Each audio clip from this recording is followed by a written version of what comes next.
Hi, this is a video just showing you how to clear off a lawn. You notice the grass is long, so I've purposely done it with long grass. You'll also notice that the Handiscoop has a bag over it.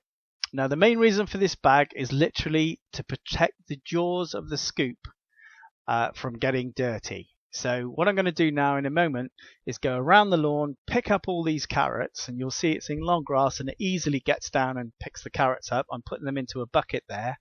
But the beauty is, on the last carrot that I pick up, I simply lock the jaws, take off the bag, and put it in the bin with all the rest of the poop, the dog litter.